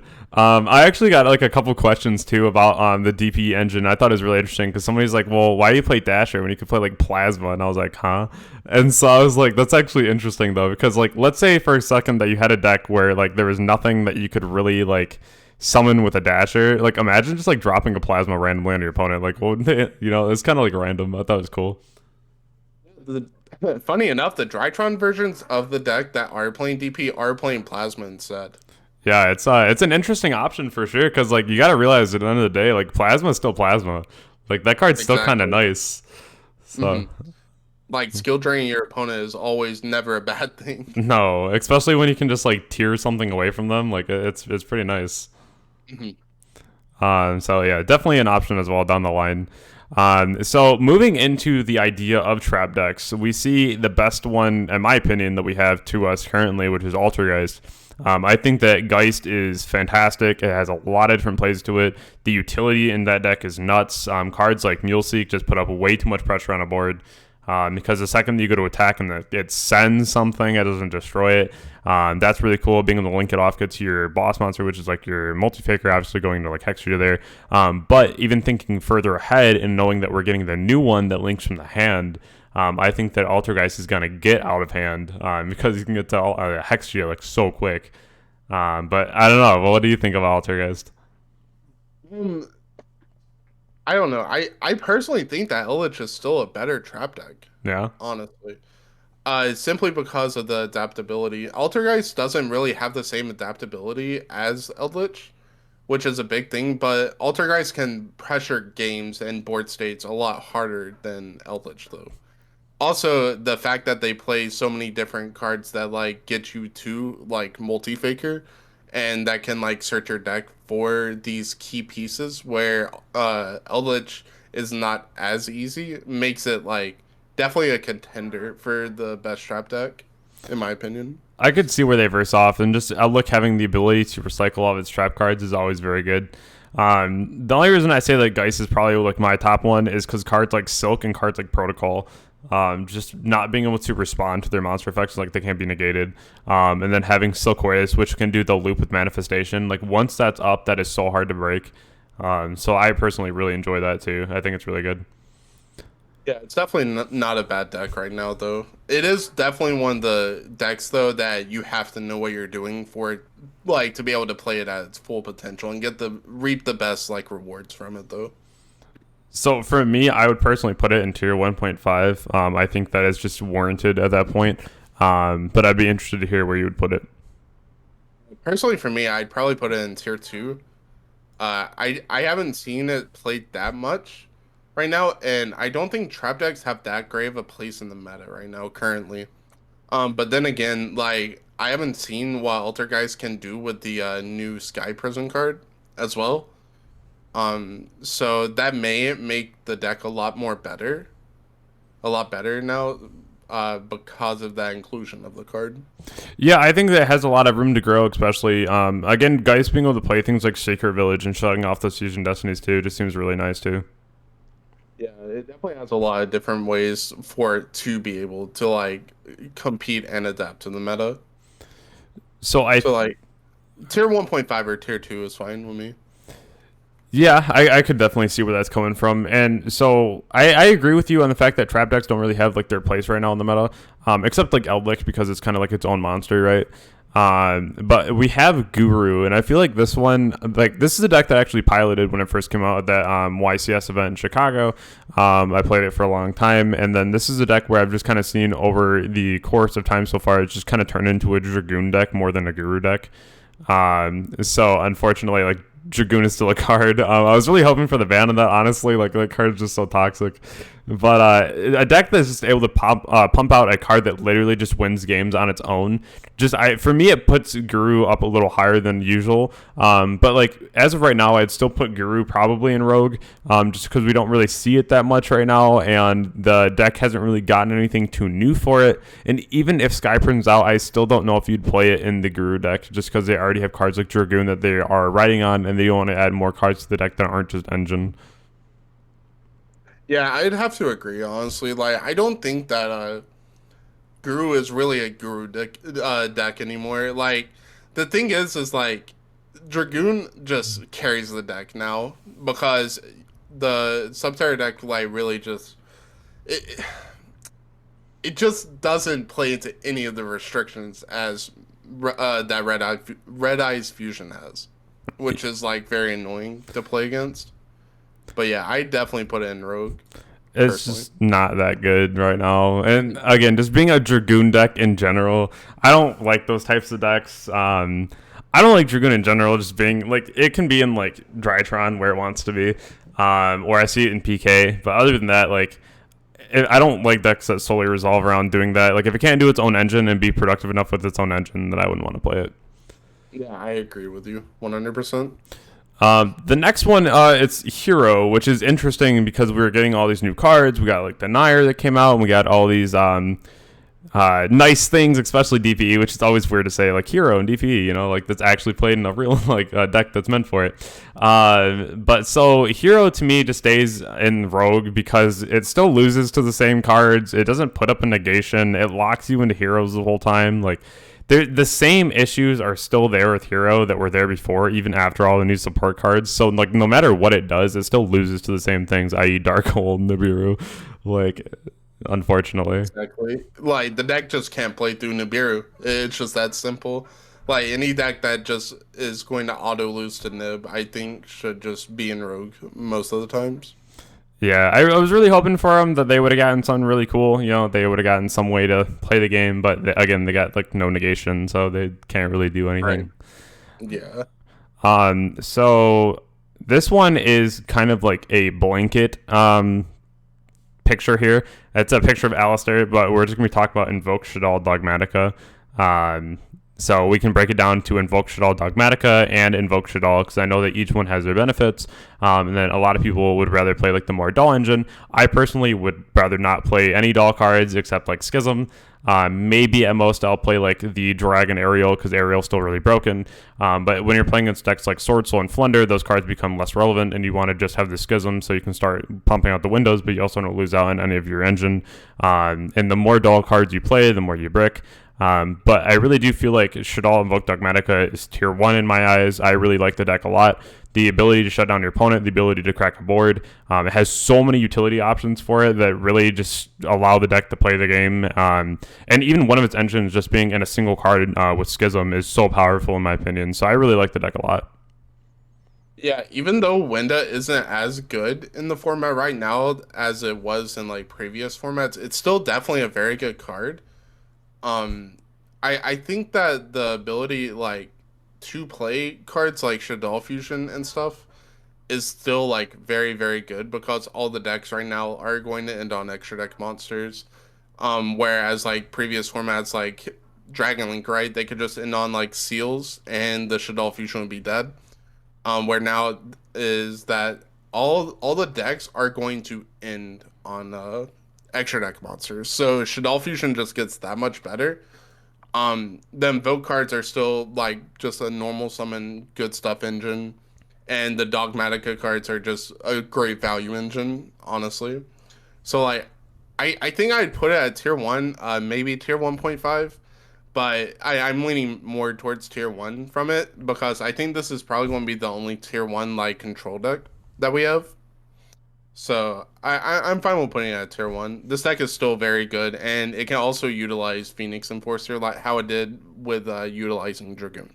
I really enjoy that too, just because we were talking about Shaddoll Fusion, and decks that can really compete with the other meta decks should be up here. And I feel like one Shaddoll Fusion outs the entire tri-board. So it's one of those things that like if it can really blow out another meta deck that's considered one of the best, then it should be up there with the rest of them. Yeah, I definitely have to agree with that. So I feel like a couple of these now we can kind of speed through because they're not up to where I would like them to be. Starting off with Infernoble. Infernoble is a deck that I just feel like isn't the best. They still have a lot of plays, and they still have a lot of things that they can do. They did take some pretty big hits though. But still, like having the Auroradon combo. Auroradon kind of does anything you want it to do in the game. Especially just being able to pump out so many tokens. You can just do as much as you realistically want. So like once you get that combo off, it's really good. But man, one Imperm Revealer in that Auroradon, and it's curtains. Yeah, exactly. Like the deck literally just can't play through Imperm, and it's sad. Like you just Imperm either the Neofiber or the Auroradon, and you just have to pass the turn and go to the next game. Like I feel like this deck maybe Rogue, maybe tier 2, but like the fact that it just loses to any Imperm is like very sad. Even though they have cross out, you have to draw it, which is a problem. But yeah, I'd put it in Rogue or tier 2 personally. I'm slap it next to Hero and Rogue because they both lose to one card very hard, and like with this deck they lose to like 2 cards very hard, being Veiler or Imperm, right, or what have you. Especially if they're going second, like pray for you, you know. Like it's it's a hard one. So the deck used to be really crazy. The fact now that it just loses so fast to 1 card, like I can't really respect the deck as much. But the next one's actually really interesting, though. It's Madolche, and I feel like Madolche has a lot of power behind it. Now, there's always going to be issues with this deck, as we've seen. One being that you need to see Angeli or Pudding Sus, and if you don't see them, then you don't really play the game. Which is kind of like in our boat, right? Like, if we don't see Ray, we don't play. But like this is a little lesser on that side because we have multiple ways to get to it, whereas this deck, like, they literally need to see one of them, and then like if your Angeli gets like impermed or ashed or what have you, there could be big issues with that. But once Madolche goes, and like format right now, we were talking about not having as many hand traps, even though Ash is a thing. This deck can be very explosive. It can put up huge boards. It can kill very fast in one turn. So I feel like this deck is very versatile. It has a lot going for it, but it also has some very clear issues with it. Right. I think Madolche goes in Rogue simply because of the fact that its consistency like hurts it a lot. Yeah. Right. Like you said, you have to draw one of your 6 cards, or else you're just going to lose pretty much. And if either of those 6 cards just get stopped, then you're probably going to lose still. Yeah, in a perfect world where you can combo that X insane, but yeah, if you don't see them, it's a little hard. And then not only do you have to see them, you also have to pray that your opponent doesn't have anything for them. So it's exactly. Double hard there. So yeah, I really wish that deck was better, man. It does so many cool things, but that is just one that I just can't put past Rogue right now. Yeah, exactly. I would have to agree with you. The next one too, like we both, I'm assuming, are a fan of Eternal format. We both loved that. It was a lot of fun. You had a lot of your Thunder plays, and then we had Orcust, and then obviously Striker was still there, going heavy with 3 engage. It was a very fun time in Yu-Gi-Oh! But Orcust is on the losing end of that battle in this coming format, where it just hasn't really gotten anything. I was hoping that they would have brought back Harp and banned like Winda and Rum, and then we could add fun with Orcust again for a little while. But like just Orcust alone right now, I don't really feel like it does enough, nor does it really put up any pressure. So for me, it'd be a really obvious Rogue option here, but that's just me. Yeah, the deck's going to be Rogue until they get Harp back or Mermaid for some reason. Like ever since then, the deck just doesn't have enough to like be able to play through boards or set up like big enough boards right now either. Yeah, and like Crescendo's cool and all, but like if you can't consistently at least do like Ding in the Grave with Symbol and then have like the Crescendo, then it's just like it's kind of curtains. Exactly. And it literally just bricks to itself. So I mean, this is just gonna go right into Rogue where it belongs. It kind of goes with the next one, where they're missing a card that's still banned, Pendulum, which sadly can't really do a whole lot right now. Like it's cool and you can do things and like there's a lot that you can try with it, but it's just it doesn't have Electromite, man. Like yeah, exactly. I feel like Pendulum's going to be Rogue until it gets Electromite. It may be able to go up to tier 2 like randomly depending on like how the format goes, but like I don't think it'll ever go up above that without Electromite. Like they need Electromite really bad to be able to play the game right now. Yeah, unfortunately they don't have that, but it is definitely something once Electromite comes back that I almost would say it would spit back up to like 1.5, but it really depends on what support comes out and what we get for it. Exactly. So the next one I actually want to talk about for a second. I love this deck, Plunder. So I don't know how you feel about this deck, but being able to go Burr with Pirates is really fun. So this deck has a lot of very cool playability options. Having the White Beard, which if it goes to the grave even from your hand, then you get to have a free summon from the deck. When Raven was announced and we got that card, having the ability to add back your resources to be able to discard off your monsters, insane playability. But the only major problem with the deck that I really see is the fact that every extra deck monster can get ashed, and that is just like terrifying. Yeah, literally like it's very susceptible to hand traps, but the value engine of the deck is actually really good. Like you said, like all the Plunder monsters for the most part, if they go from the main monster zone, like they just they replace themselves pretty much. And then like you said, Whitebeard, even if it gets discarded, then it replaces itself. Also, their field spells like really good. Oh, especially because, like sorry. Go ahead. I was just about to mention on the field spell, if you get one in the grave too, like it's just insane to keep looping them. Sorry. exactly. And like the cool thing about this deck as well is like I played against it like a decent amount, and like they have a lot of stuff that they can do to like stop you on your turn, because like they can like draw like three cards or something and then like interrupt like four of your cards, like depending on what they draw. And like it's really scary if you don't know what like you're doing against the deck. For me, I would definitely, so like this is off of all bias, but like I would love it to be higher. I would have to put it in like tier 2 because I'm not putting it at like any higher than like the Ignister deck, because I feel like they're both in like a pretty good matchup. But like right at tier 2, I feel like it's a comfortable spot. But man, imagine if they get another card like Raven in the deck. This deck could really be explosive. Yeah, exactly. Like this deck could like just come out of nowhere and become a top contender, because like I said, like it just replaces itself. Like it's a very good value engine.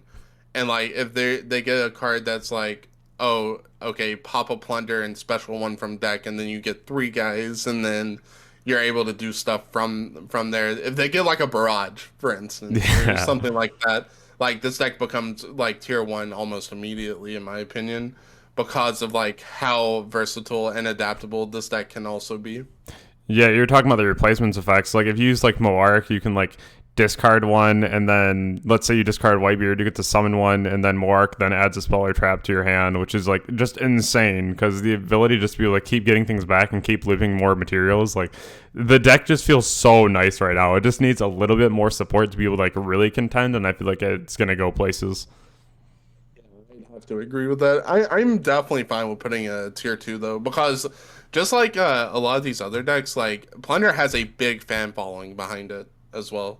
They have like ride or die fans. Yeah, it's a cool deck and it can do a lot, but we just have to see what it can do. But I don't feel good enough putting it on the same level as like Dragon right now, right? Because like it's still like a really nice deck. Even like the Adarox deck is probably something that you prefer and feel safer to play over it. But especially like I'm not putting it higher than Ignister, like I said, because it's just another deck that can really pop off and has a lot of its own benefits. So until we see something a little bit more out of it, I would safely call it tier 2. Right, I agree with that. The next one, I already feel like I'm going to be putting this in Rogue immediately, but it does have an argument for it, which is Salad. And that's the fact that it does just at where it lose to Nibiru. If you have the will, then yeah, you can do some things, which is really nice. But like the deck also became very linear, which is another reason why I wouldn't put it any higher than Rogue, is because when you have linear decks like Tri-Brigade that actually have a lot of power behind it, then sure. But when you have decks like Salad that they have a lot of plays in the grave and they can be very linear, but like when your only play is going access code, like to me that just sounds like a Rogue deck. So for anyone that knows me knows that I think Salad is like god awful. Like I think this deck is so bad. So like you saying you putting it in Rogue, I think is pretty generous. I put it at table 500 personally. So the only reason I said Rogue right there is because I don't have another option here, friend. Fair. Yeah, I think Salad is not like I think that deck's awful, honestly. Like I don't think that deck is that great at all. Even like whenever it got Stalio back, it still wasn't even like nowhere near as good as like the other decks in the format. The last time it was actually good is like probably like 2 years ago. After Eternal format died, and Sal was like the only deck that like lived through it. It was probably in the best spot like then. I know that you can't see this, but I added another row and I put table 500 for you. Easy. Yeah, so Salad is a deck that I know that some people are going to be mad about that, but it's one of those things where Salad, it just doesn't do what it did, even with Mirage Stalio now. Like, it just can't be that much of a contender, especially like when your big play is going like Wolf Pass. Like, it just doesn't feel good when your power cards are trap cards and you have like a lot of extension, but like when that access code gets like impermed, like it just feels bad. So exactly, like their only win con is access code, and like everyone knows that, so they just stop the access code, then you can't win, really. Yeah, you just save imperm for like the transco trying to bring back the update jammer, then you have like a small access code to deal with, and it's like not that scary. Yeah, exactly. The next one is Sharks that we have here, which is a rank 4 spam deck. The only reason I included this one is because I've actually seen it pop up here and there and actually do pretty well on like a lower end.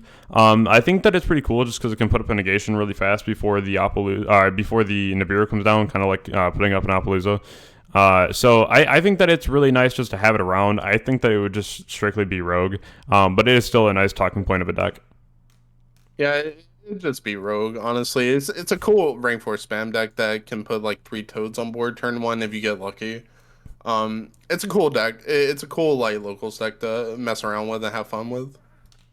So the next one, friend, Sky Striker being all of its glory.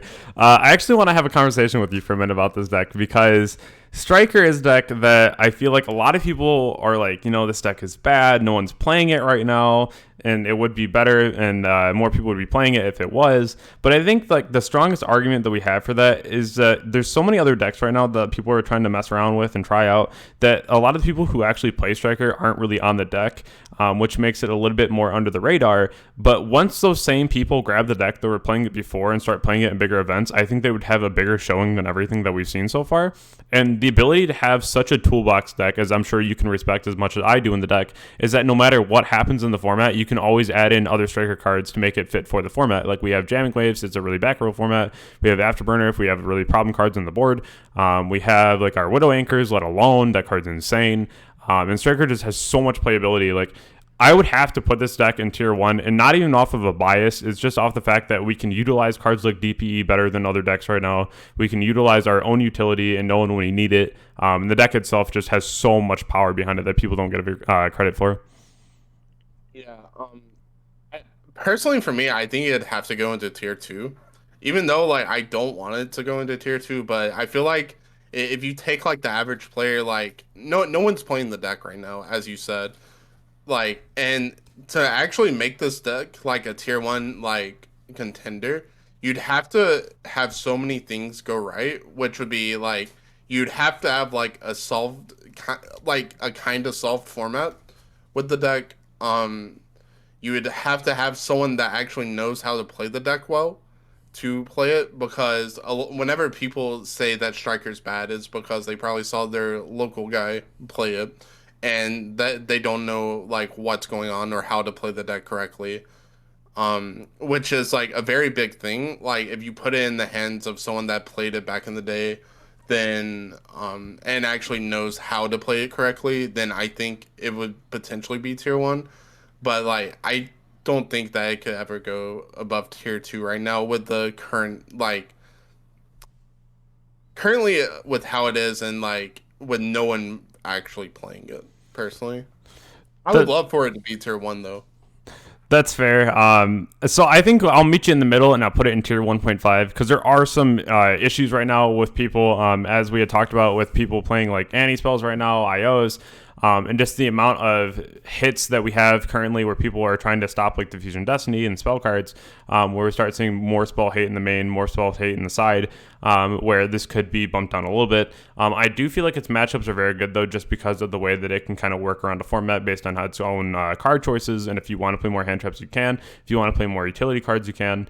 So I think that we could probably cut a even ground here and say 1.5. But that's probably like the lowest that I'd go with Striker.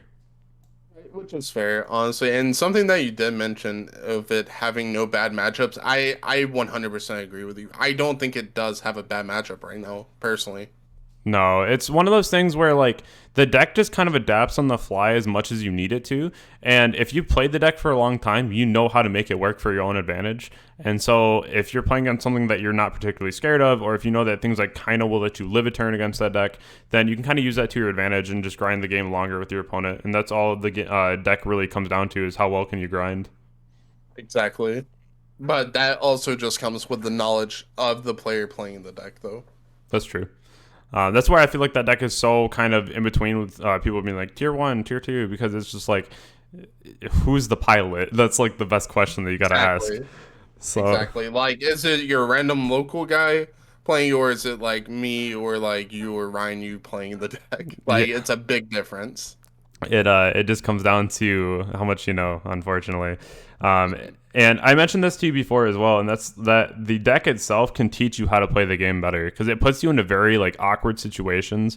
And my thing with Striker is that you never feel like you auto win against a deck. At least I don't. I always feel like I'm playing from behind because you have to really gain your own card advantage and work around your opponent. Because at the end of the day, like Striker is still a control deck, and so you have to play it to your own advantage and like learn how you can get card advantage over your opponent. So the more you play the deck, the better you'll find out that it actually just is. Exactly. Like, if you play it at like, if you play the deck perfectly, it will feel like one of the best decks. Honestly, it will feel like the best deck if you play 100% perfectly. Absolutely. So I don't know how much you are aware of the next deck because I know it's a little bit unknown to many, and that's Sunavalon. I know that shout out to DB Grinder for posting a lot of the Sunavalon matchups, and a lot of people are seeing kind of like what the deck can do, the power cards in the deck, and just how well it can grind. What would you say about the deck? Because I personally really enjoy the deck. I think it's very good and has a ton of potential. Like I would keep it out at Rogue myself. Like I would probably even put it into tier 2 just because of what it can do. Yeah, I've seen this deck played a little bit so far from one of my friends in a Discord, and the deck looks very consistent. It looks very explosive, and the amount of like combos that you can do and like the potential for the deck is like through the roof, honestly. Like there's so many like so much potential for the deck for it to like actually grow and expand and become potentially a tier 1 deck even. I agree. But right now I do think that like it is a new deck. So a lot of people don't even know about it or like any of the combos or anything. So like I can safely put it in tier 2, I think. But this deck is very, very explosive. It's like one of those things where plants has always been like such a good deck in Yu-Gi-Oh. Because I almost feel like it's always been like dragons, machines, and like plants as far as like top combo decks of all times. I could be wrong on that, but I think plants have always been up there, especially with the GGYGO combos and whatnot. And just plants in general always have the ability to have such a big explosion in a tournament, honestly. And the fact that the plants don't even have that many cards to their name, like I've been through all of them trying to build like Sunavalon, try to figure out like other extension cards and things that you can play with it, but they really don't even have that much. And just using what they have to make that deck explode right now is really impressive. Yeah, exactly. Like any plant card, because of Lone Fire Blossom, can be added to the deck whenever. Yeah, Lone Fire's And crazy. it's just something that like Konami actually has to like future proof, which is kind of insane if you think about it. Yeah, being able to go Lone Fire Mardell is pretty sick. Yeah, exactly. The next one that we have here, this is kind of like under the radar. The only reason I added this one too is because it did get top 8 at an extravaganza lately. That's Synchron with all the new support. I think the new support's really cool. I wouldn't put this anything over Rogue, but I definitely see that with more support, and Synchro's really trying to be a deck, and the player base behind this kind of deck is huge. Someone's going to eventually try to break the deck, and I could see it happening. But as far as right now goes, I just see one imperm happen to a speeder, and I'm like, well, this combo's over. Exactly. Maybe like if people actually like branch out and try to go different routes, like from outside of like the speeder route, like you said, where it loses to one hand trap and maybe go into more of a synchro heavy type of combo line, like with Librarian or something, and maybe a little bit better, and then play stuff like Doppel Warrior and then get formula draws and stuff like that, and figure out like a very good win condition with something maybe like looping cards out of your opponent's hand, FT King, or setting up like 4 Omni Negates or something along those lines. That's the thing with Synchrons though, like any Synchro archetype, is that the thing is like it's only as good as much as people explore it. Yeah, I agree with that completely too. It's really not a deck that people think about, but coming down the line, I could see it actually being something, hopefully, with some more support. It seems like they want to support it, but they're just not giving it the right support, if that makes sense. Exactly, but the thing is, like, you have to think about is like if they do give it like really good support, it's very, very dangerous because of like how good like synchros are. You know, there's so many synchros, there's so many cards that go with synchros and that like support it, and like it's very, very risky to give them like good support. It's the same thing with Pendulum. Like it's such like a slippy slope. Like if you give them one thing, they'll just avalanche with it, and they're like, "Wow, this is crazy." Exactly, exactly. Whenever you put a whole game mechanic and give like support to that entire game mechanic, it's very, very risky. Yeah.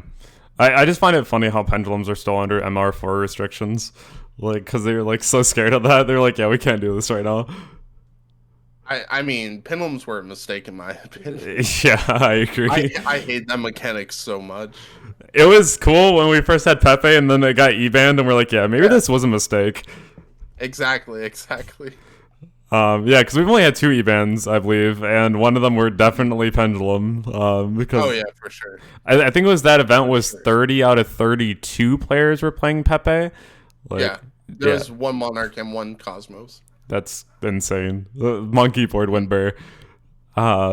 So I mean, Pendulum's just fun. I don't know. That was a good time for like all of a day.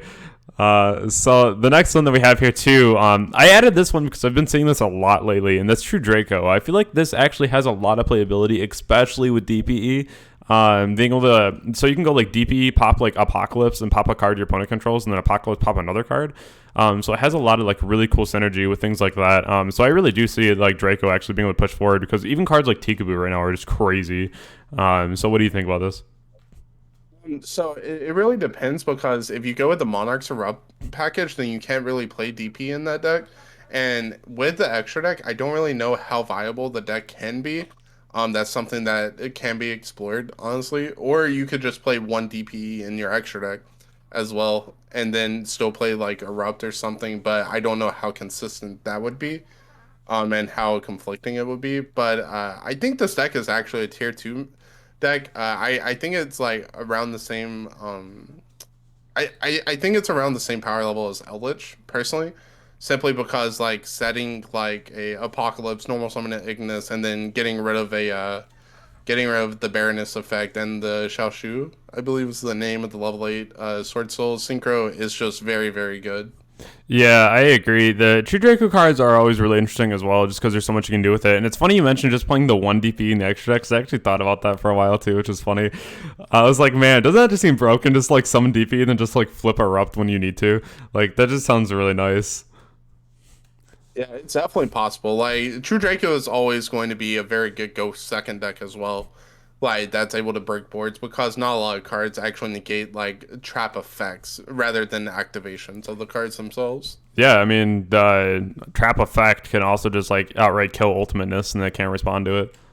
Exactly. So there's a lot of really nice implication with that deck, especially. Then Diagram Go Bear too. So card's True. pretty. If you draw the one up, true. Yeah, card pretty scary. I always played set rotation and a mine copy, just so you had the option to at least get into it, which is pretty fun too. The last one, but not least, is Virtual World. I feel like this one would be a pretty unison, but I'm interested to hear where you have to put it. I'd put it in tier 1. The deck bricks to itself, unfortunately. That's the main flaw of the deck. But like when Virtual World able to just go like Shen Shen Chuche pass, like you don't even have to do anything crazy with the deck. Just going Shen Shen Chuche is sometimes just enough to get you through because those two alone are very scary. And then the playability to just be able to go Lulu Lalo again the next turn is just so crazy because like you just add your Lulu back off the GG and then all of a sudden you have full combo again the next turn. Yeah, I'm actually surprised that you're putting it at tier 1 because I think this is like a very low tier 2 deck. Actually? Yes, I do. Only because of the implication of Phoenix Enforcer in every deck. I don't see how like Virtual World plays through one Phoenix Enforcer most of the time. Because like either they have to normal summon and then reveal, and then that gets popped, or they have to Kowloon into a King Long. And then like yeah, you're going to be able to search with the King Long, but now you have 3 cards in hand and you dealt with one Phoenix Enforcer and that's it. Do you not feel like it's good to go like King Long negate like the Phoenix Enforcer and then like do full combo and then you make like Shen Shen beat over the DP and then it goes to the banish zone and then it's just like forgotten about? Or is it just when your opponent goes first and then you have like your board trying to set up like the DP is just really rough to play against? It's just really, really hard to go second into a DP with that card. Well, with that deck. Simply because like every single deck is like playing that card right now. Any of the like good decks right now, like if we look at it here, we have PK, Drytron, Sword Soul, and the Invoked Shaddoll deck, right? All those decks have the option to play DP, and 2 of them 100% play DP, and the other 2 will probably end up like going onto that route. And like even like with some of the tier 1.5 and tier 2 decks that we have here, like a lot of them are going to be playing DP because that card is just a very good generic like inboard card. Right. And like with virtual like not dealing well with like target disruption and like destruction and stuff like that, that's what DP is. And it being in every deck, I feel like it's really hard if you don't draw a Kowloon. Yeah, I could see that too. Um, I personally have a lot of respect for the VW deck. Every time I played against it, it's always been like a huge grind game.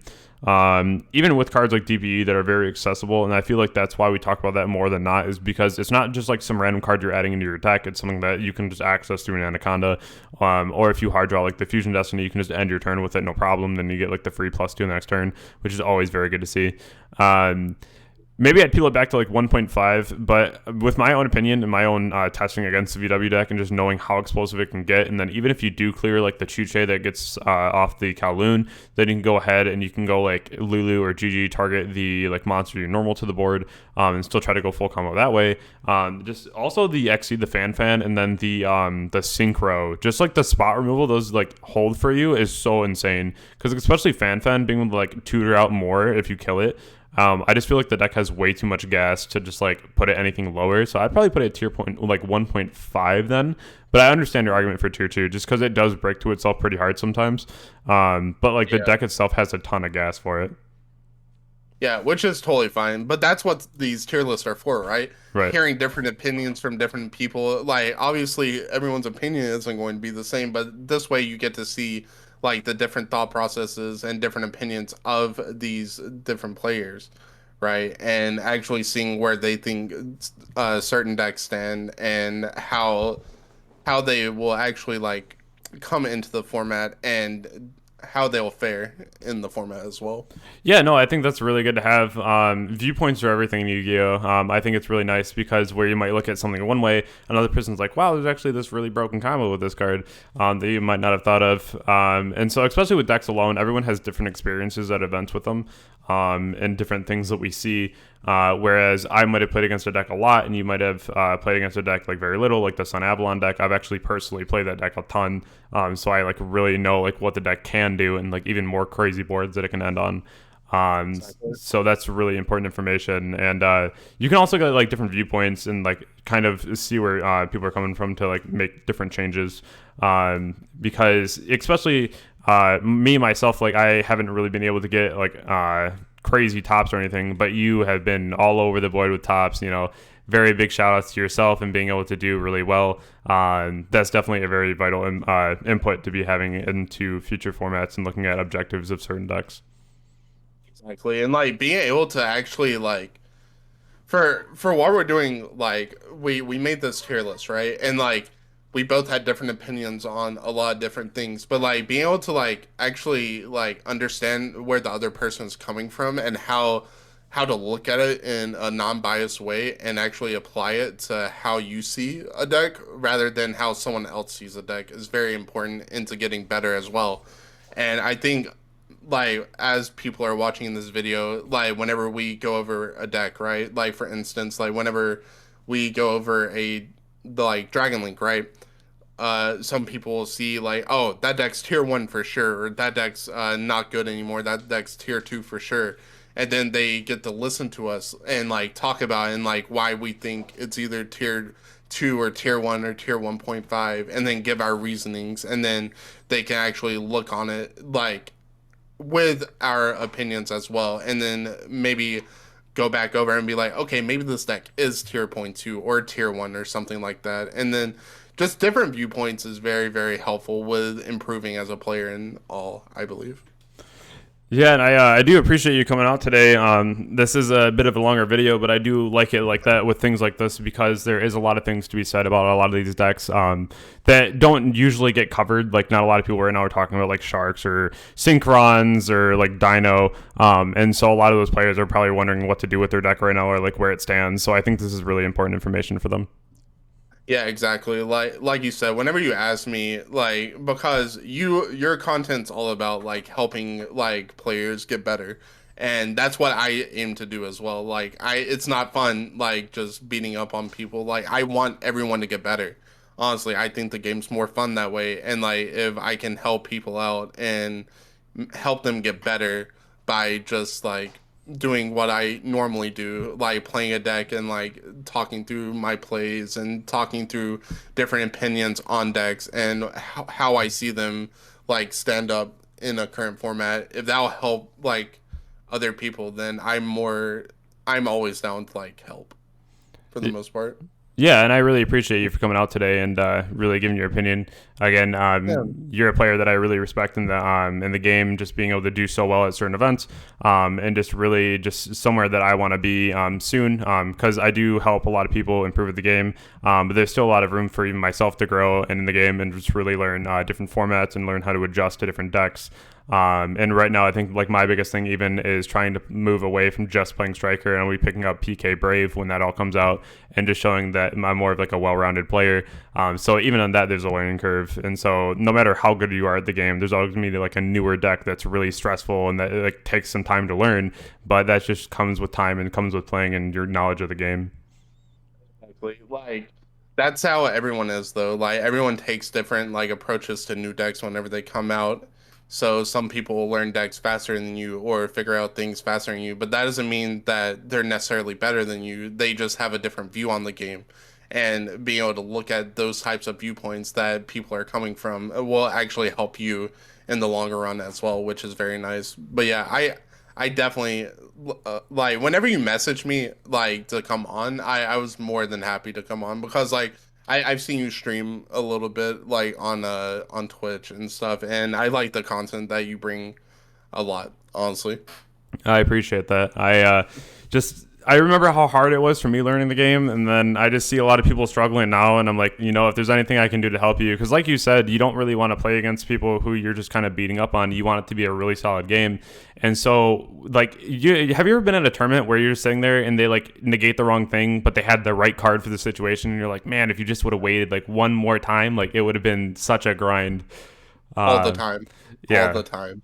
And what's really cool is that I do stream, and I actually do see people starting to make these different interactions with me now when I'm playing against them. I'm like, wow, you definitely picked that one up because I usually don't get negated there, but I forgot I mentioned to negate there. So it's really cool because then he starts being like, okay, we got a game on our hands. Like, what do we do now? And Exactly. it's exciting. Hmm. Yeah, it's always nice to see people improve because at that point, like, because I remember there's this at one point, like, whenever I was playing, I would go to a YCS, I think it was like 2017 or something. I just knew that I was going to top because everyone else just was on the same level, you know? Like, I had already, like, at that point, I knew that the first 6 rounds I was just going to win immediately because of like how bad the average skill level of the player was. But now, like if you take people's like average skill from like back then to now, like the average like skill level of a player is so much better now because of like all these content creators coming out, all these like pro players are coming out and starting to stream and share their knowledge with everyone, and it's definitely improving the community as a whole in in a competitive aspect of the game. Yeah, that's where I was saying earlier, where you had to like come from guessing if it was a cost or not to actually like everyone knowing these things and really being on top of it. Yeah, exactly. I'm very thankful for how the community has become, honestly. Yeah, it's definitely moved away from being as toxic as it used to be. But there was, and I say that with a whole heart, right? Because like I've seen it Yeah, though. Like I've seen people be like, it. So there's like a certain level too, where like you have people who really understand the game and people who don't understand the game, and you just gotta learn that there's some leeway there. And like even if you get a question that you might view as like, I guess, a dumb question, like just view it as like a teaching point and really just try to help that person learn. And I feel like that's the biggest takeaway from today is just like don't belittle someone if they don't know something in the game. Just really try to like help them grow as a player and really show them the correct way instead. exactly. Because for all you know, that person may look up to you, and if you say the wrong thing, then you may like make them quit the game or something. When in reality, it's just free to be nice. Like it doesn't take anything to be like, oh, you should have done this here. Or if they ask you a question, be like, yeah, this is the answer to it. It takes 10 seconds. So, Right. like, there's no reason to, like, not do it, you know? Just make the community better as a whole. Yeah, that's my slogan on my channel is always going to be new information is new information, and I feel like that is another thing that goes a long way. Is if you ever have a situation where you believe in something one week and the next week you see that it's not as good or it's better, then you can stick to that opinion and just be like, there's new things were shown to me. This deck got a lot better to me, and so I'm going to start playing it instead. That's another thing that you can't really hit on a player for, is just the fact that, like, if they start saying one thing is bad and then they use it the next week, it just means that people showed them the right way to play the deck or another way to play the deck and they just like that way better. Yeah, exactly. Like it's just really nice to like see how that's another thing as well, is like formats get solved very easily. And like I've been seeing like new names start like popping up lately as well. Like if you put the time into the game, you will get better. Like it does take time, but like if you do put the like time into the game, you will see results. And whether it be like the first event or the fifth event you go to, like you'll see the results and you'll start being like content with like how fast you've been growing. I completely agree. Just going from like my first locals win to like going to a case tournament and winning a case tournament, and then like you start slowly getting to events where you start building up your confidence, and all of a sudden you're not really like nervous going to events anymore. You're just like, all right, it's another event, let's hit it. Let's get some easy wins off the rip, and then let's do the grinding in the later rounds. Really, exactly. That's how it usually goes, right? Though, like you hit the later rounds, and that's when like the real comp starts. Yeah, that's usually when it starts. But like I said, like back in the day, like I'll go to like a YCS in the first 6 rounds, I know that I'll already win. Where now it'll only be like the first 3 rounds or so, and then I actually have to like start thinking through plays and stuff like that. Yeah, it definitely has gotten a lot more competitive, which we always love to see because it means that your Exactly. matches are a lot more meaningful. You have a lot more stories to tell after your games, and it's really fun at the end of the day. Exactly. You'll feel more satisfaction of winning that game than you would if someone just gave you the win, pretty much. Yeah.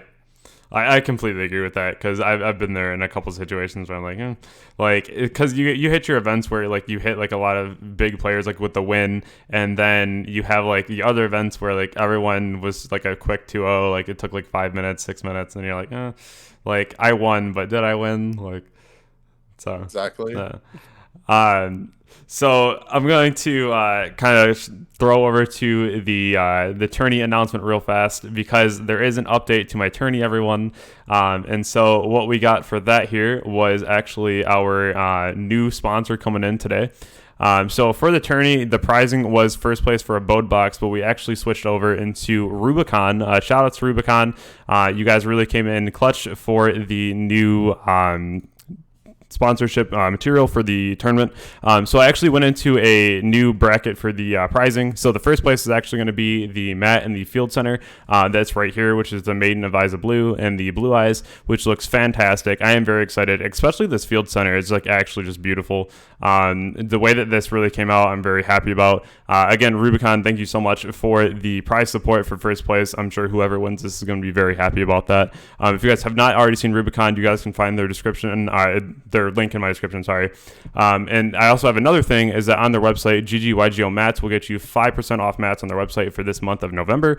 So definitely go over there and see what they have. They have quite a few cool things over there, especially one that I saw. It's a invocation deck box. Definitely be sure to go ahead and check that out. I'm sure that you guys will like that a lot. But as far as prize support goes, the first place prize will now end up being the Blue Eyes mat and the Field Center.